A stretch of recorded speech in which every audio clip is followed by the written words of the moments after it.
मी कुठे किमो पड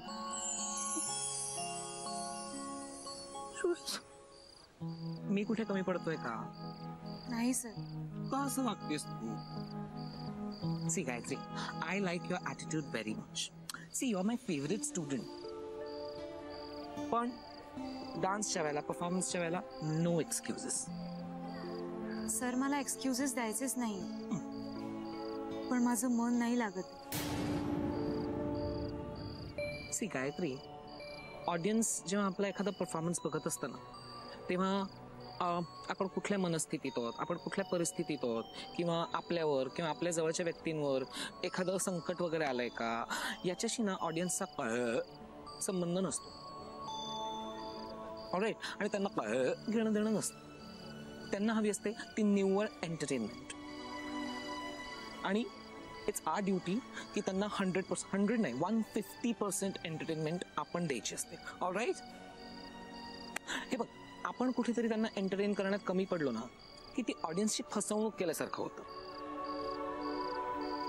सर मला तुमचं सगळं पटतंय आणि म्हणूनच मला कॉम्पिटिशन मध्ये पार्टिसिपेट नाही नको.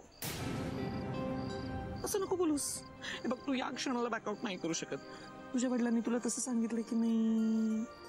आणि गायत्री, तू का काळजी करतेस? आम्ही आहोत ना. करेक्ट. आणि आपल्या परफेक्ट स्क्वेअरचा प्रत्येक कॉर्नर हा परफेक्टच आहे. आणि तुमचा कोरिओग्राफर सुद्धा परफेक्ट आहे. गायत्री, किमो सरांनी तुला उगाच लीड डान्सर नाही बनवलंय. अगं तुझ्यात ते कॅलिबर आहे. पण सध्या तुझ्या डोक्यात ना काहीतरी केमिकल लोचा झालाय आणि त्यामुळे तुझी बॅटरी डाऊन आहे. मग एक काम करा, तुम्ही तिघी मिळून ना ती चार्ज करा. Yes sir. आणि आम्ही प्रॉमिस करतो की गायत्रीचा हरवलेला रिदम शोधून देण्यात आम्ही तिला मदत करू. Right girls? राईट. माझी गुणाची पूर्ती. किती चांगल्या स्टुडंट्स आहेत त्या माझ्या. सर, शेवटी स्टुडंट्स कोणाचे आहोत? मी ना ह्यांच्यापैकीच कोणाला तरी लीड डान्सर म्हणून सिलेक्ट करायला हवं होतं.